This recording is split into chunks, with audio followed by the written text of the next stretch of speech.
It's NBA draft week, and the big get is Malika Andrews. The big get, you're bearing the lead, Andrew. The big get is The Rock. He's a podcast listener. Finally, The Rock has come back to the Marchand and Ourand Sports Media Podcast.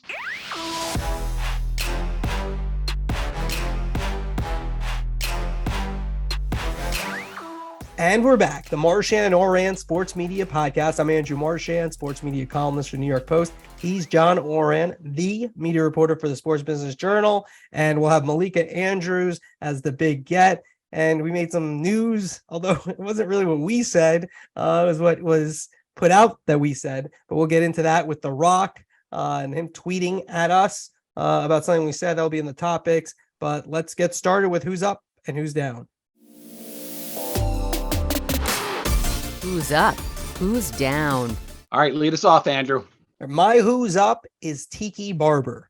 He was just named the afternoon host along with Evan Roberts at WFAN, a prestigious position that was once manned by Mike and the Mad Dog. It was created because Craig CARTON has now left for FS1 for a big contract, and he had come out of prison a couple years ago, got a second chance with FAN, had good ratings with FAN, and now he'll go to FS1. But Barber, pretty good comeback for him as well. When he came off the playing field as a Giant, one of the greatest running backs in their team history. The next year, they win the Super Bowl without him. He goes to the Today Show. A lot of off-the-set controversy with him that became public and embarrassing. And he's fought his way back to now he'll be afternoon drive time at FAN, which is a tremendous position. I also think he's going to get a lot more games, maybe a full schedule with CBS on the NFL.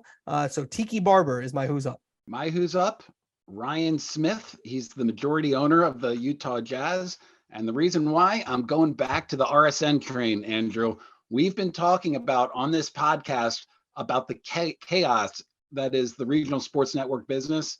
Well, this week in Utah, you're seeing a future of what is going to happen with these local rights, market by market by market. The Utah Jazz doing a deal with Sinclair over-the-air station is going to carry almost all of the Utah Jazz games. So it's going to go to anybody that has rabbit ears. It's going to go to 100% of Utah, and it has the possibilities of seeping out into some of the neighboring markets, be it Montana or Idaho or whatever else is out there. The key here is that the team is going to make a lot less than they made when Warner Brothers Discovery Sports had their AT&T Sportsnet, but they're increasing their distribution. And this deal, as Ryan Smith said, is going to be a very fan-friendly deal. All right, my who's down is Carl Ravitch of ESPN. He's their lead baseball play-by-player, does Sunday Night Baseball, also does the College World Series,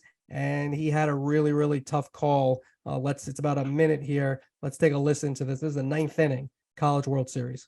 And this one is hammered to left field. Did he do it? Yes, sir! Walk-off home run, the 9-hitter Blaze Brothers, and Oral Roberts rallies and wins it. TCU, I should say, in a walk-off. Top half, that's right, not bottom. 3-run shot, though, puts them on top after it felt like they were down and out. 6-5. Blaze Brothers. Wow. How about Oral Roberts?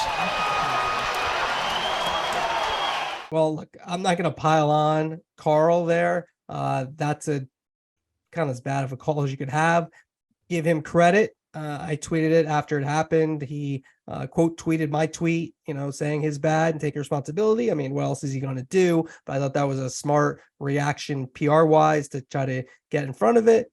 We all make mistakes. We have bloopers at the end of this broadcast every week now, which I find enjoyable, the bloopers. But that was a big blooper. It's a big stage. He's their number one baseball guy. And so that was a tough look for Ravitch. My who's down, Andrew, Jason Robbins of DraftKings, and it's all based on the $195 million bid that he put in for PointsBet. Earlier, Fanatics, which is trying to get into the sports betting space, had agreed to a deal where it was going to be $150 million for PointsBet.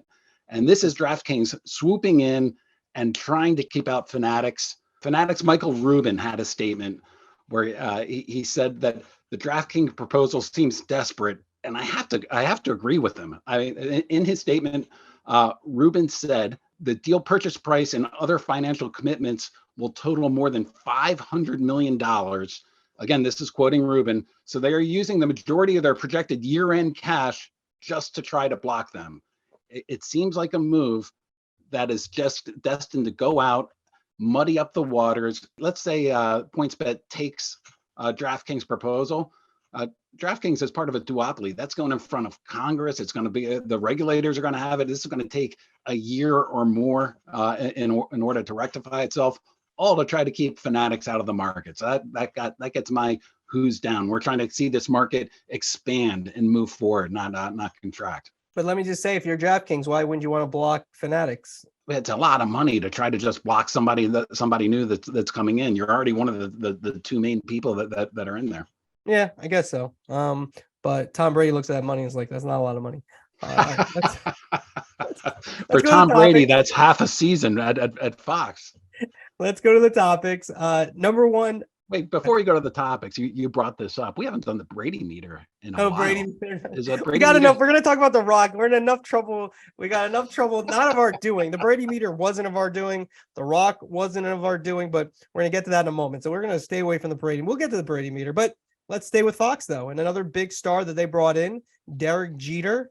Now, look, you talked to Jeter for a story, big feature you did about his debut, which is happening this Saturday as Fox is in London for the Cardinals Cubs this Saturday, and he'll make his debut.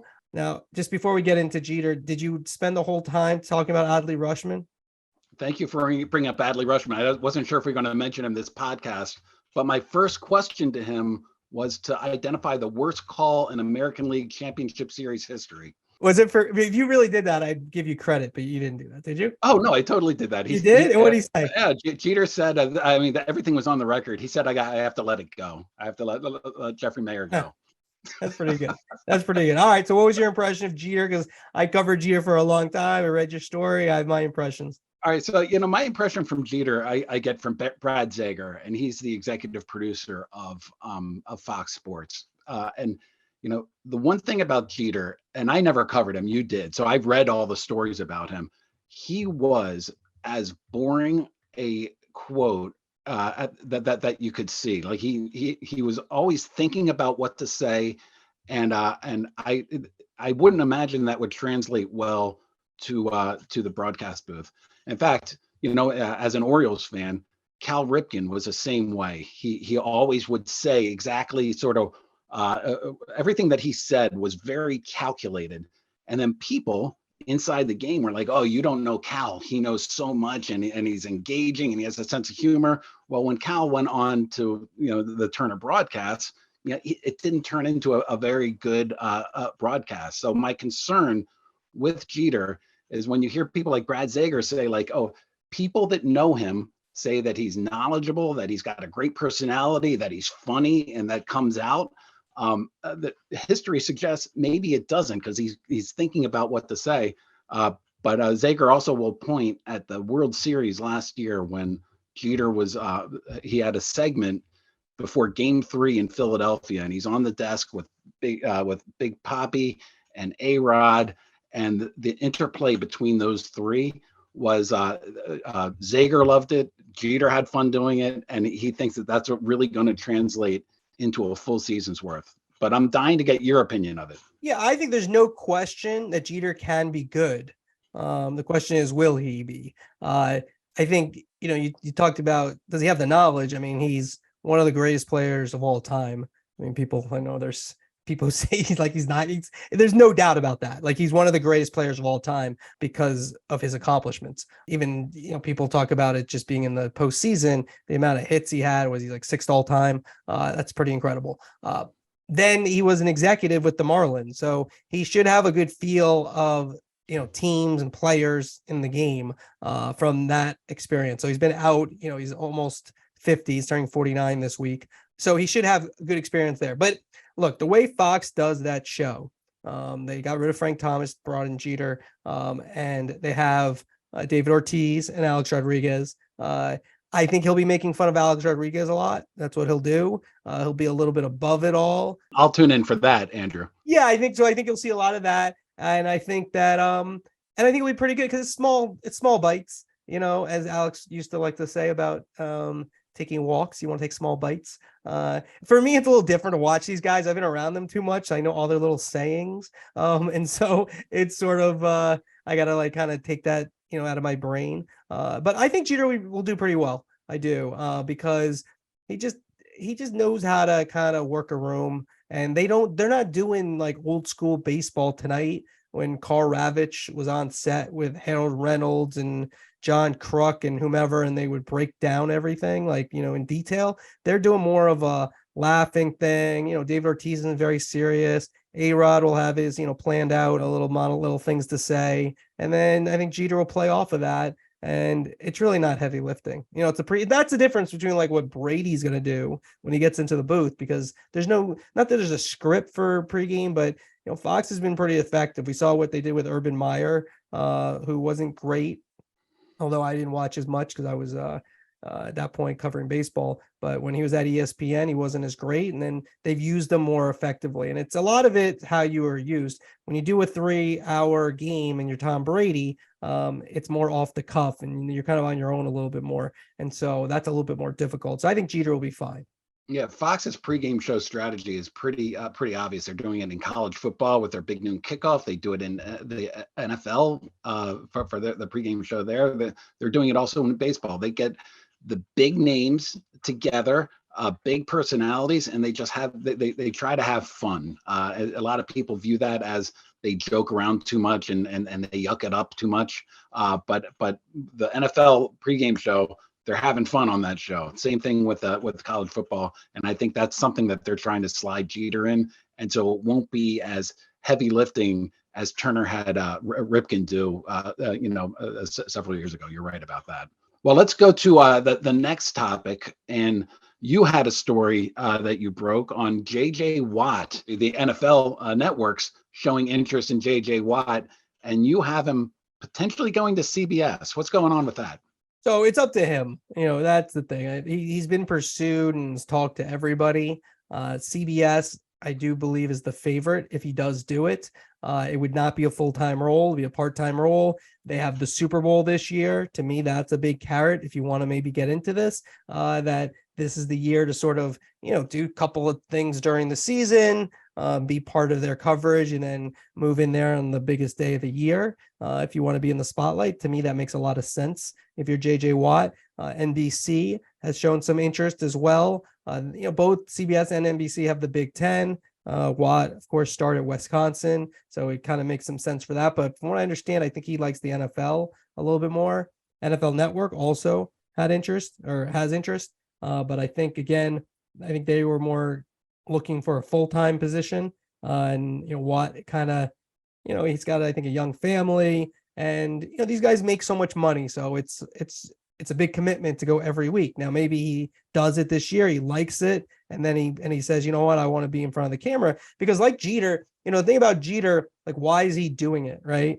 Well, partly because it leads to commercials. I mean, Terry Bradshaw's still doing commercials. And if you're not out front like that on TV, people might be interested in Derek Jeter still. They might be interested in JJ Watt, but if you're out front and people see you, a good amount, that leads to other things, speaking engagements. Again, these guys can all get those things. It's just easier and probably more lucrative if you're out front. So JJ Watt, it's going to be up to him. Yeah, and as you pointed out in your story, it's a Super Bowl year for CBS. So if they're going to bring JJ Watt over for a part-time plan, like it ends with the biggest game there is in Las Vegas. So it's going to be something that I would think that you want to do. If you smell what The Rock is cooking. Oh my God, Andrew, is that The Rock's music? Is he on set?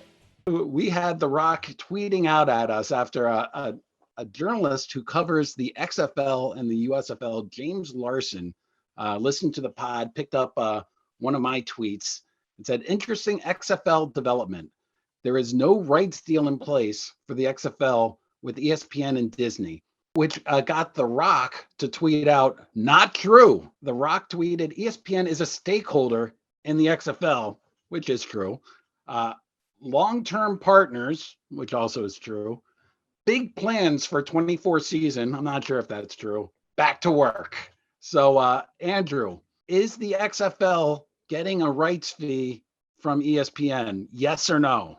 They're not. All right, and let's just say James Larson, to his credit, he had reached out to me, during this time when I was like not really paying attention. I was working on stories at City Field, and then he did clear it up. He said this was like a day later, but still cleared up. To be clear, Marchand's not denying the rights deal itself, but rather the $20 million fee associated with the said agreement. He stated there is no rights fee. Yeah, there's no rights fee. That's the bottom line. And so what happened, that again, if you go back technically speaking to what The Rock was responding to, he said there's no rights deal in place for XFL 2023 with ESPN and Disney. And so that's not what we said. We didn't say there's no, of course there's a rights agreement. The games are on the air. There has to be an agreement. There's no rights fee. So The Rock, some people suggested we should settle in a wrestling match. I'm going to say that's not a good idea. Or maybe arm wrestling. But it is, this is the second time in like the last month or two that this has happened. It's happened a few times on this podcast. This podcast, we did say at the beginning, was going to get mostly me in trouble. But the thing is about it, and it's very, look, I've said this before, it's an honor to get your stuff aggregated. So it's always appreciated. The problem with the last couple of times is that they haven't been accurate from what we've said, which is this a known problem. We're not alone in having this happen, and why people want to be quoted correctly. But like the Brady thing with the Brady meter, that thing took off. The Tom Brady, I mean Brady and The Rock. I don't know. I think I don't know why they're responding to these things. I mean, it's a credit. I mean, it's nice for us, I guess, but like it's not even what we actually are saying, and then they're responding to it, which makes them even bigger. So I don't know if that's the best advice they're receiving on that stuff. There is no rights fee, and that's the bottom line because Marchand said so, right? I actually was looking into this guy. Where did that $20 million figure come from? It was explained to me by a couple of sources that on some of these time buys, ESPN doesn't do the production. The league does the production. With the XFL, ESPN is doing the production.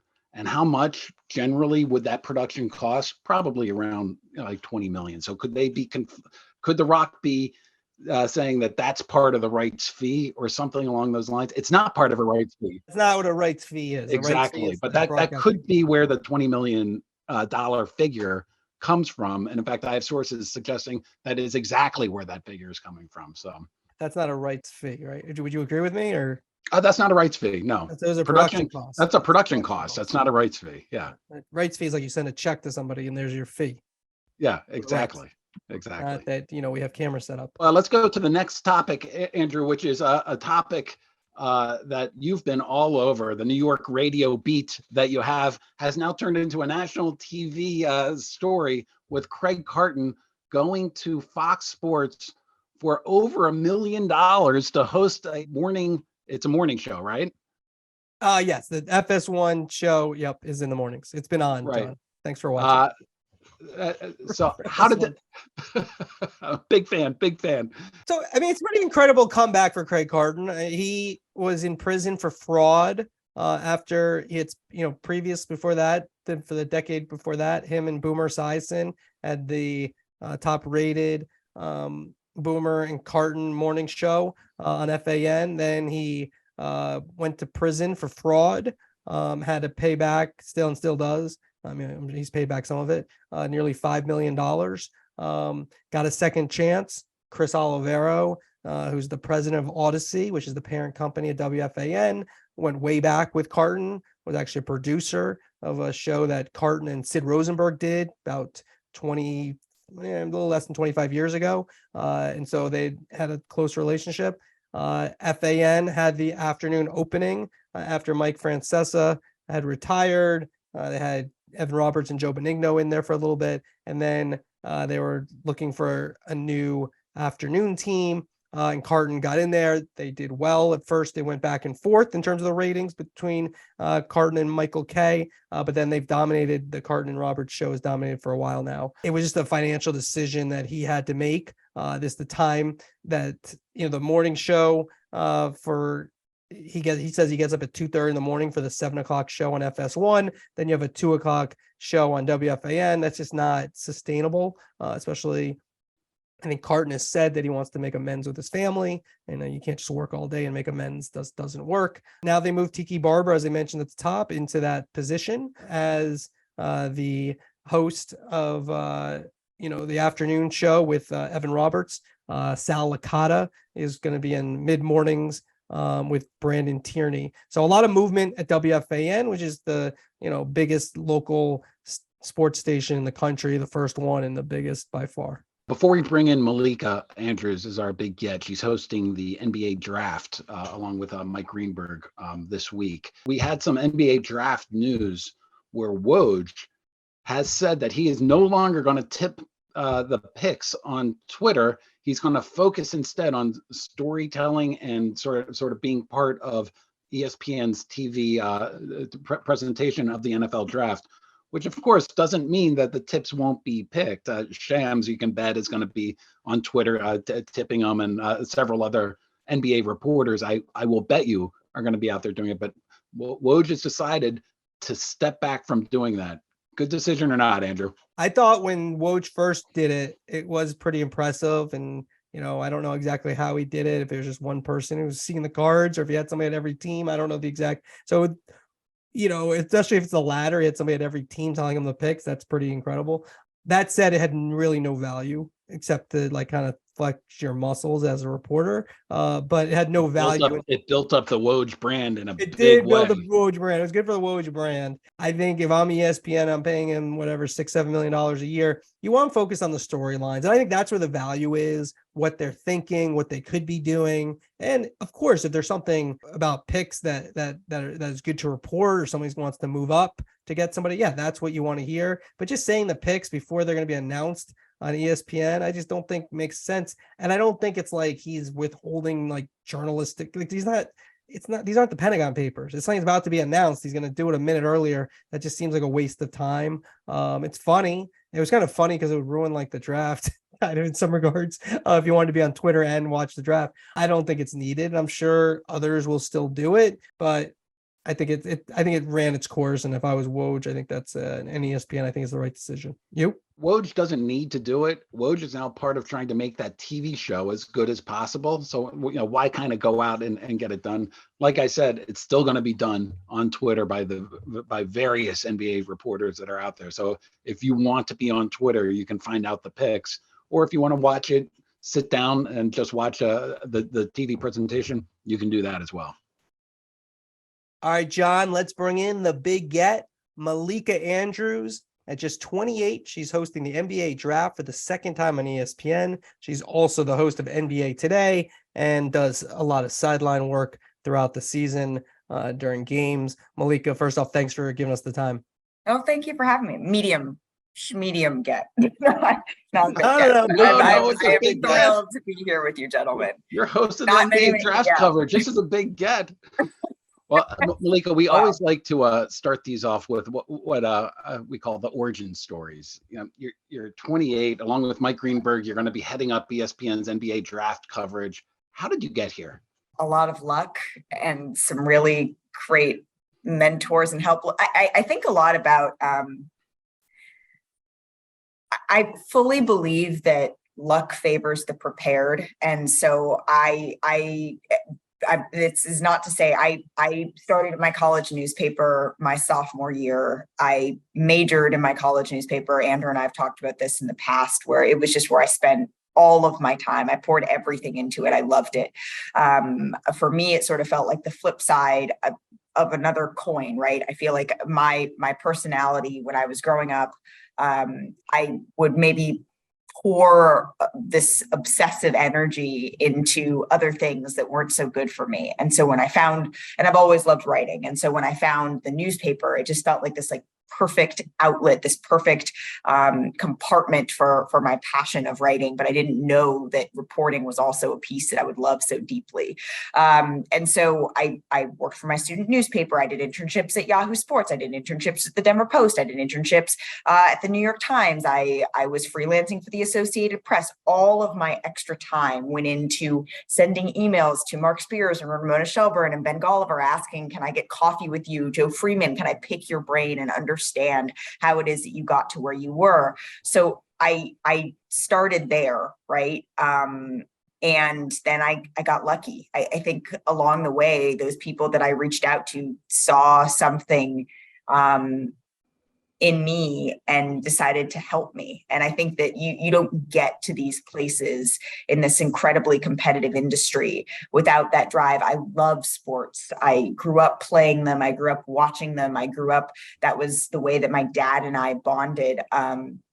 But sometimes I think that you need that extra little push. And for me, that extra little push came in the form of all of these people, of Adrian Wojnarowski, that now it's wild, as my colleague. And sometimes I get emails now from students and I'm like, but don't you know, I'm like, we're like the same. Like I was just doing this. This is kind of wild to be on the other side. And I feel this immense duty to those students because that was me not that long ago. And I wouldn't have been here. My origin story is like so many people just pushing me up this hill.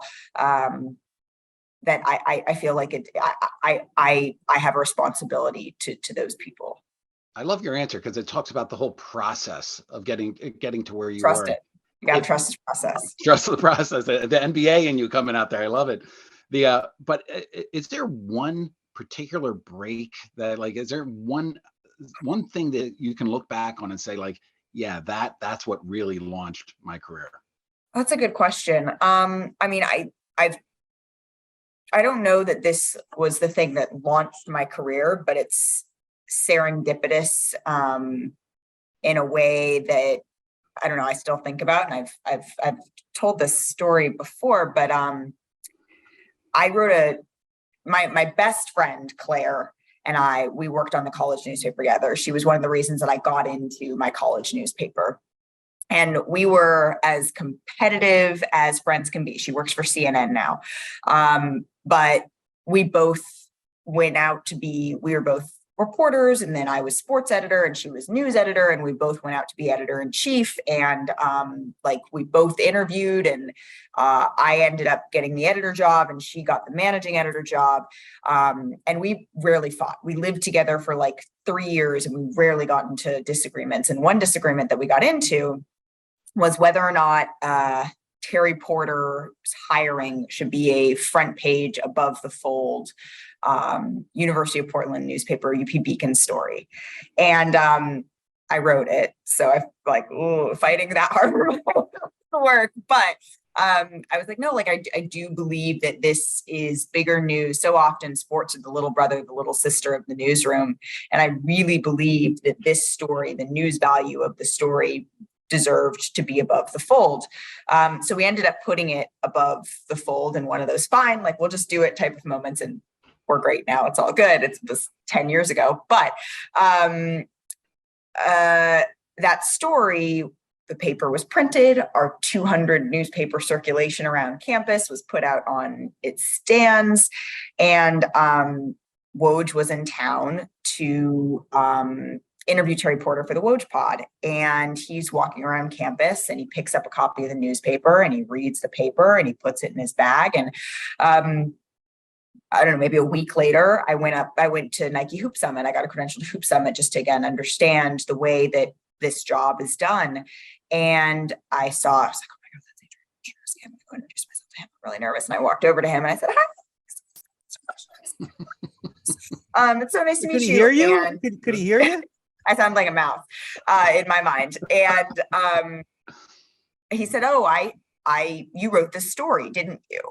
And I was floored that someone of his, stature in reporting had taken the time to read it. And I remember going back to my newspaper and telling the story as this, you never know who's reading or whatever. But from that moment on, he checked in with me throughout my New York Times career. And when I was told ultimately no, that I couldn't stay at the New York Times, which was crushing for me, he was sort of like, well, what do you want? And then ultimately when I came to ESPN, he was a big part of being a sounding board for me in that process. And so I'm not sure that story is the story that, made my career, but I do think those links,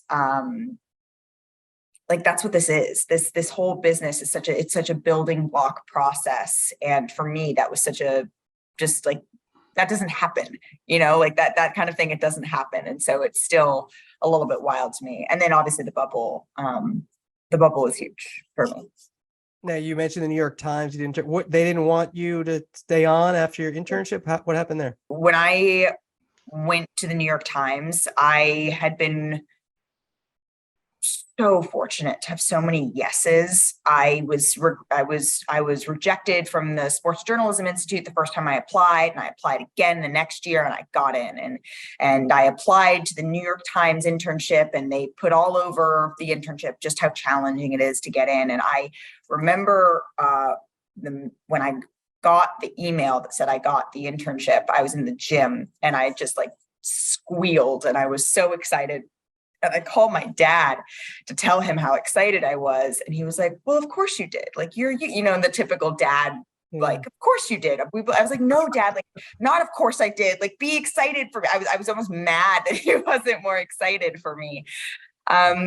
So the internship was 3 months, and I stayed for 3 months, and then they extended me for another 3 months, and I got offered a full-time job. And the people in my mentors told me to take it, and half didn't. And I didn't, because the New York Times is my dream job, and I wanted to continue to chase that. So I got extended another 3 months. But the New York Times is as it should be, is a union paper. And so at a year, they said,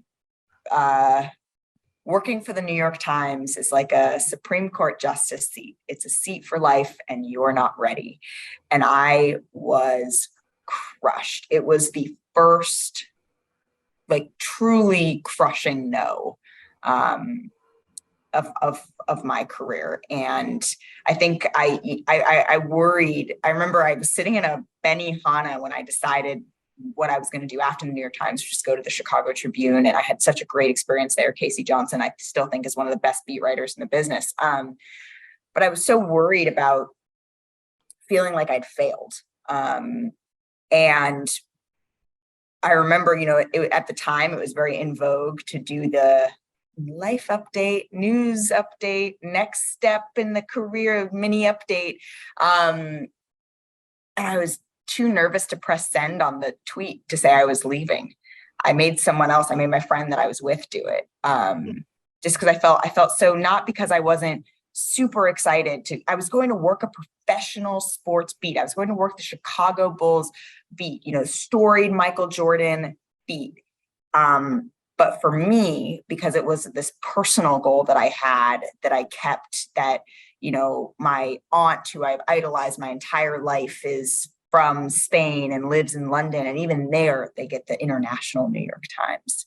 I felt small. And it was the first time I really set out to do something that I wasn't able to do. And it was the first of many.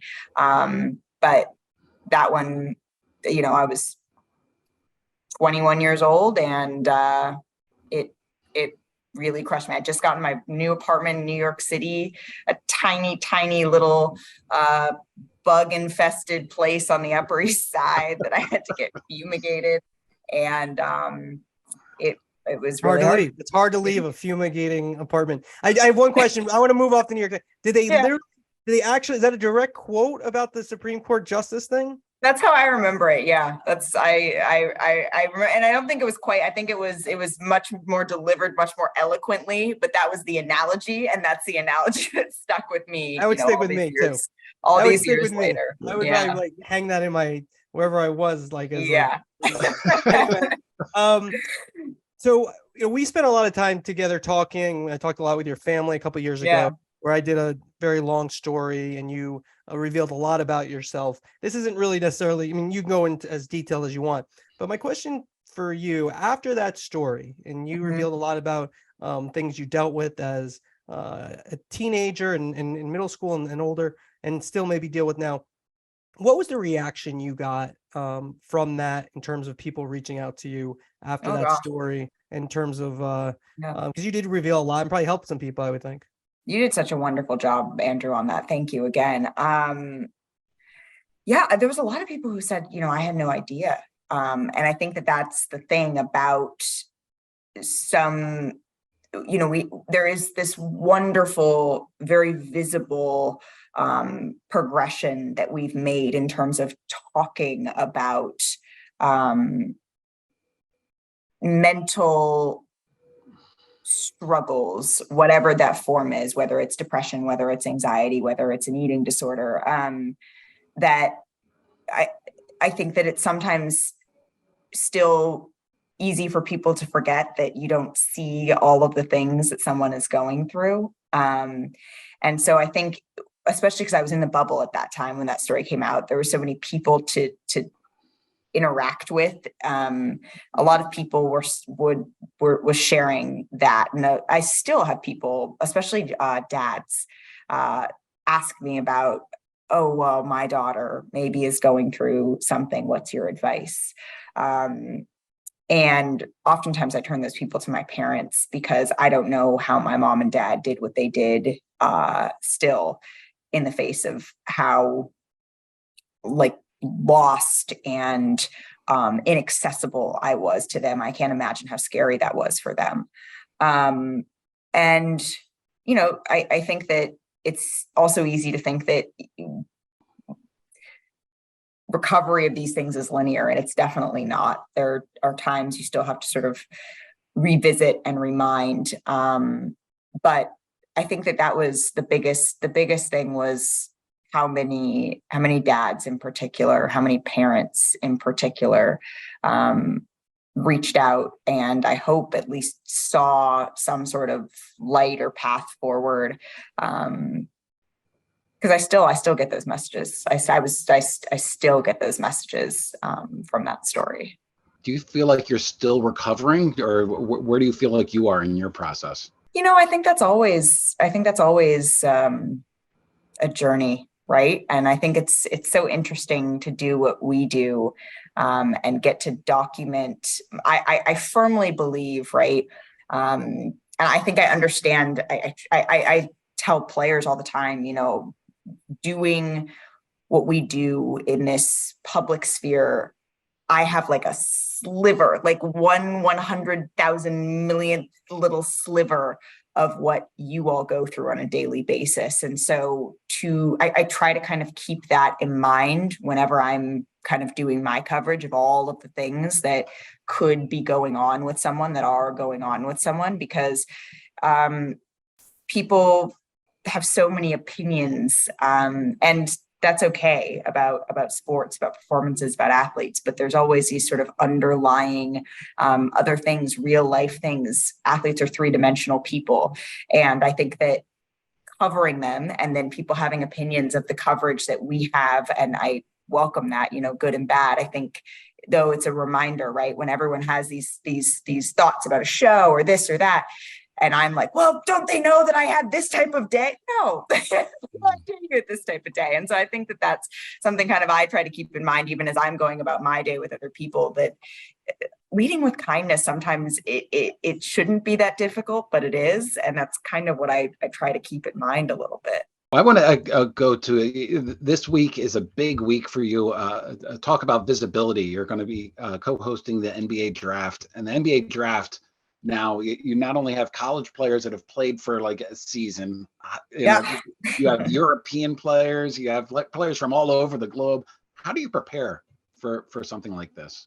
Oh, I mean, I was going to say if I have my binders here, but they're downstairs. Like the binders that I have, John, are like this thick of players. But my favorite way to prepare, I'll go that way. It's, it's weeks, it's notes, it's flashcards.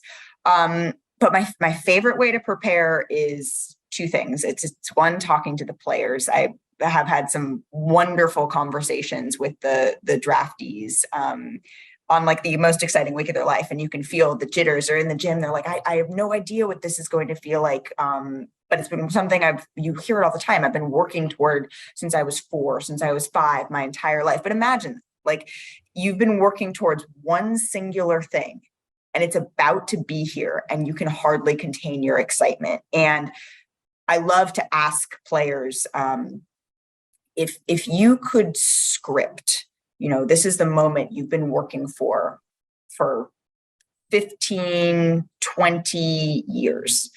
If you could script that moment, what would you say? What would you say about yourself? Who would be the people that would be brought up? What would be and you get these stories of, my dad and sacrifices for this AAU tournament, my mom, and I just want to pay off her medical bills. And, my family member, my coach, my friend who can't be here, these lists that I kept that I now get to check off these, like, you get these incredible stories, because oftentimes, as much as people think about this goal, that moment is something they haven't really thought about. Okay, what would my script be for that moment? And I certainly like to take that a little bit into consideration, because oftentimes those stories, they reveal sort of what those folks are feeling in the moment, a feeling that I've never had. You asked me, what was my moment getting to my career? There were so many, but it was also this like nebulous evolving goal versus this one singular goal for these players. So that's one of my favorite things to do. And then I love listening. I try to listen to every single thing that JJ Redick, that Jay Billis, that Andrea Carter have said, because I love to, JJ thinks that this player has the most upside in the draft. Oh, Jay thinks that this player is the biggest value pick in the draft. I wonder why. And those questions, to be able to sort of ask them in the moment, I think makes for a better broadcast. Last year, I was so nervous. This year, I'm still nervous. It's a huge assignment. But I think that's kind of the best thing, a little bit of butterflies to sort of propel you forward, because it means you care. And this is an assignment. Watching these young men's dreams come true, it does not get old. Like, it is one of my favorite days of the year. And obviously this year with Victor Wembanyama, there's that added level of, okay, this is a snippet of history for the league here. Malika, this is a 2-part question. I'm going to ask them one at a time. Just in terms of when you look at like what you're going for in terms of your career, like what are you trying to accomplish? That's a good question, because I think my like dream job, if you will, has evolved so much. I never saw myself going into television. I thought I was going to be in newspapers my entire life, and I was really excited about that. There's still time. Yeah, there is still time. I may have to take a pay cut. May have to take a pay cut, but you know what? Hey, I mean, I would love to be a Supreme Court justice in that metaphor. I think that used to be the case before the newspapers had layoffs every few years. But anyways, go ahead. I mean, I feel like that's an unfortunate industry-wide. That is true. Industry-wide thing, and certainly, it has not escaped us as well. I think, the only constant for me, because the industry is ever changing, because there is no feeling like telling an incredible story and then the person whose story you told feeling like you did it justice. And that doesn't mean they agree with you. That doesn't mean they love it. That doesn't mean you didn't push them. That doesn't mean you didn't ask hard questions. Ramona Shelburne always asked me, like, when was the last time we did something hard? She used to ask me that when I was in papers, and I was like, you know what, you're right. And like, go get this hard paper and do that, but I just, there's no feeling like that. The feeling of writing or producing, like putting together an interview. Obviously I don't produce it, but putting it together and seeing it come to fruition and having it sing and having that person feel like their story, even especially actually if it was maybe they were something they were a little hesitant about, or they weren't quite sure they wanted to move forward with, or they felt pushed in the moment, but feeling like seeing it come together, did justice to that story and rang true to them. I don't think there's any feeling like that. And so for me, as long as I'm able to sort of tell those stories, like that's my goal. And that's, what I try to do for NBA fans. That's what I tried to do before I worked in the NBA space. But that's also what makes the NBA great, is like, I don't feel like there is a league that is as rich with those stories as the NBA. Now, my second part would be, would you want to get into news with morning shows like, obviously ABC, ESPN, Good Morning America, Today Show, whatever, it doesn't matter which one. But is that something that would be something that you look at and say, oh, you know what, that is something that I could see in my career arc? Maybe, Yeah. I mean, if are you offering? Just kidding. I'll see what I can do. I know some people. You want to host this podcast? Is that what you're Yeah, saying? really? We had Colin Power 2 weeks ago. John, sorry. No, I think maybe that's I want to do this for a long time, and then sort of I think Robin Roberts, I read her book a couple of years ago, speaking of GMA, and she wrote about her time as a SportsCenter anchor. And she said something to the effect of, this is not a direct quote, but I roll my eyes really funny. I like close one eye when I roll my eyes. That's a separate thing. I've noticed that about myself. I don't roll normally. I go like this. But anyways, she wrote something to the effect of, I worked at ESPN and I was at SportsCenter, and initially, when I started going over to the GMA and she started doing features, Sunday features, and eventually sort of a role was in front of her, and she looked back at her time at SportsCenter and said she felt like she had done it all. She felt like she'd given it her all. She felt like she had left it hopefully in a better place than she'd gotten it. And that's when she sort of felt ready to move on. I don't know about, any of the next specific steps, what they are, but I do think that feeling would be really nice. The feeling of, and that's what I aspire towards. I kind of aspire toward, I'm 28 years old, like you said at the beginning of this podcast. I've been hosting NBA Today for almost 2 years now. I make a lot of mistakes still. I am learning still. I'm loving it still. And maybe at some point, I hope that I can get to the point where I can look around and say, you know what, I feel like I really have given this my all, and I left it a little bit better. And people had some fun along the way, and I'm still working toward that. So I hope that that's sort of the spot that I can get to. Andrew, I have one final question. Malika, before you came on, I did a lot of research on your life, and your Wikipedia page says that you're from Oakland. Born and raised, baby. Grew up a big Warriors fan. I did. Your poor market has lost an NBA team. The Warriors left, an NFL team. The Raiders left, and the A's are on their way out. What's going on there? I know that Oakland, WNBA to Oakland, expansion to Oakland. I don't know that that's the case, but I think that, Oakland would be a great spot for a WNBA team. I know how hard Oakland fans love their teams. And I know how much teams have changed Oakland and how Oakland has sort of embraced teams. When I was growing up, and it wasn't that long ago, as you guys have mentioned, being from Oakland, California, it wasn't always this like, oh, that's next to Palo Alto, the booming tech industry, the Warriors dynasty. It was a little bit rough, like, oh, you're from Oakland? Like, Oakland can be a little bit rough and tumble. And I think that both technology and, frankly, the Golden State Warriors and their success helped to change that perception of Oakland a little bit as this, seedy town next to San Francisco that people didn't really know about. Oh, it's close to San Francisco. Oh, I get that.